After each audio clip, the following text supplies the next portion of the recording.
For my compound machine project, I am going to be doing the wheelbarrow. Some of the history behind the wheelbarrow is that it is capable to date back all the way to the 3rd century, being used in Asia. Some of the things it would be used was being able to carry injured soldiers out in the battlefield in ancient times. And before metal or plastic became a common used material to build things, the wheelbarrows would be made out of wood due to the high amount of supply of wood that could be used, meaning there could be a lot of wheelbarrows that could be made. But due to the wood, it did mean the wheelbarrows were going to feel heavier and be more difficult to use a bit. And then over time, from the 1170s to the 1250s, the wheelbarrow then started to produce and spread around and be used all around in Europe.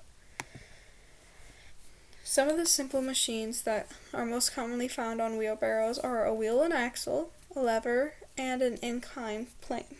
You would find the wheel and axle on the bottom as it is being the wheel on the wheelbarrow. So you got the wheel and then the axle, which is connected to it. And then the lever can be found as the handles that you can lift up and put back down, and having the pivot point be the wheel.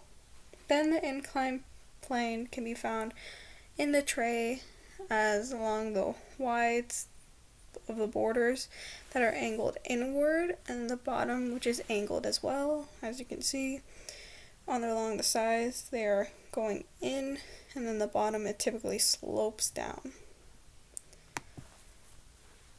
A way that the wheelbarrow is able to help is it's able to help lift loads and transfer it from one spot to another more quickly due to the wheel.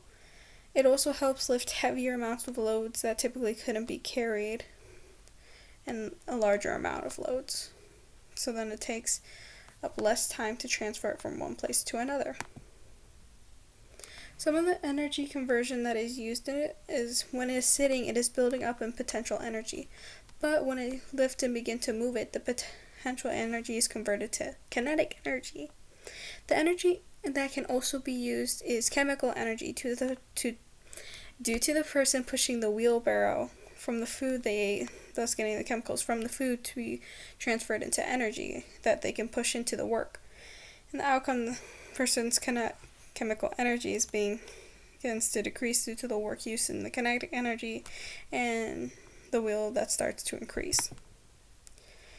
I believe that in 20 years the wheelbarrow will still be used, though I do believe the design of it may be different, so then it can become easier to use.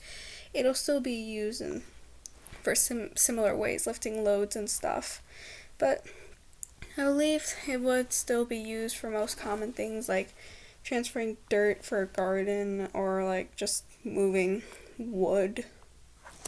But like I said, I'd assume they would change the design a bit, but who knows if wheelbarrows will still be used, because due to recent equipment that's being created, they might create something new that's easier to use than a wheelbarrow, but never know. And then sources.